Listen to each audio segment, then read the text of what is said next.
நாளைக்கு நம்ம Chennai super Kings அணி இந்த தொடர்ல பலமான டெல்லி கேபிட்டல்ஸ் அணிக்கு எதிராக கண்டிப்பா ஜெயிச்சே ஆகணும் அப்படிங்கிற மிக முக்கியமான ஆட்டத்தை விளையாட போறாங்க.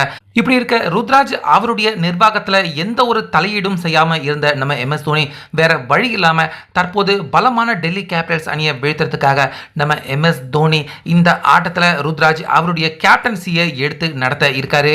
ஸோ இதனால ருத்ராஜ் அவருடைய அந்த பிளேயிங் 11 கம்ப்ளீட்டாக நம்ம MS தோனி மாற்றி கிட்டத்தட்ட 3 மாற்றங்களை நம்ம தோனி வந்த உடனே சிஎஸ்கே அணியில் ஏற்படுத்தியிருக்காரு.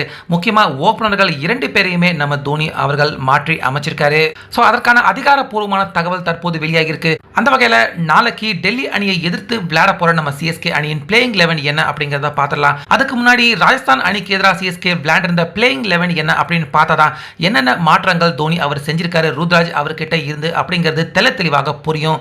இதில் ஓப்பனரா ராஜஸ்தான் அணிக்கு எதிராக சிஎஸ்கே அணி பக்கம் ராகுல் திரிபாட்டி, அதுக்கப்புறமா ரச்சின் ரவீந்திரா 2 பேருமே வந்தாங்க. 3ஆவதா ருத்ராஜ், 4வது பிளேயரா சிவம் துபே, 5வது பிளேயரா விஜய் சங்கர், 6வது பிளேயரா ஜடேஜா, 7வது பிளேயரா நம்ம MS தோனி வந்தாரு, 8வது பிளேயரா ஓவர்டன், 9வது பிளேயரா ரவிச்சந்திர அஸ்வின், 10வது பிளேயரா நூர் அகமது, கடைசி 11வது பிளேயரா பத்திரனா, இம்பாக்ட் பிளேயராக காலித் அகமது. ஸோ இந்த பிளேயிங் 11ல தான் நம்ம சிஎஸ்கே அணி ராஜஸ்தான் அணிக்கு எதிராக விளையாண்டு தோல்வி அடைஞ்சிருந்தாங்க.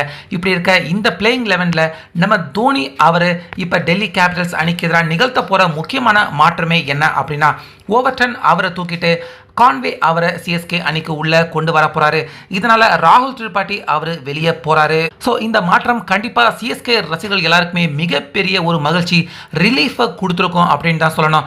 அது மட்டும் இல்லாம ஓப்பனரா கான்வே அதே போல ரச்சின் 2 பேரும் தான் வரப்போறாங்க அப்படின்னு நம்ம எதிர்பார்த்துக்கிட்டு இருந்தோம். ஆனா அப்படி கிடையாது. இதுக்கு முன்னாடி நம்ம தோனி அவர் கேப்டன்சியில ருத்ராஜ், கான்வே 2 பேருமே அற்புதமான துவக்கம் ஒவ்வொரு ஆட்டத்திலுமே சிஎஸ்கே அணிக்கு கொடுத்தாங்க. அதனால தான் 2021 அதுக்கப்புறமா 23 2 வருடமும் சிஎஸ்கே அணி நல்லா விளையாண்டாங்க, கப்பும் ஜெயிக்க முடிஞ்சது. அதே காம்பினேஷன் தொடரும் விதமா கான்வே ருத்ராஜ் 2 பேருமே ஓப்பனிங் வரப்போறாங்க. ரச்சின் அவர் 3வது பிளேயராக வரப்போறாரு. ஏற்கனவே நியூசிலாந்து அணிக்கு எதிராக கூட ரச்சின் 3வது பிளேயராக தான் அவங்க நாட்டுக்காக விளையாடுவாரு. ஸோ அது அப்படியே கண்டினியூ ஆகட்டும் அப்படின்னு 3வது இடத்துல ரச்சின், 4வது இடத்துல மீண்டும் அதே போல ருத்ராஜ், 5வது பிளேயரா விஜய் சங்கர் அவருக்கு இன்னும் ஒரு சில வாய்ப்புகள் கிடைக்கலாம் அப்படிங்கிற மாதிரி தெரியுது. அதனால 5வது இடத்துல விஜய் சங்கர், 6வது இடத்துல அதே போல ரவீந்திர ஜடேஜா அவரே வராரு. 7வது இடத்துல நம்ம MS தோனி, 8வது பிளேயரா 3 கோடிக்கும் அதிகமாக கொடுத்து வாங்கின அன்சுல் கம்போஜ் அவரை 8வது பிளேயராக இந்த ஆட்டத்தில் டெபியூட் பண்ண முடிவு எடுத்திருக்காங்க. அடுத்து 9வது பிளேயரா ரவிச்சந்திர அஸ்வின், 10வது பிளேயரா நூர் அகமது, 11வது பிளேயரா பத்திரனா, கடைசியா இம்பாக்ட் பிளேயராக காலித் அகமது.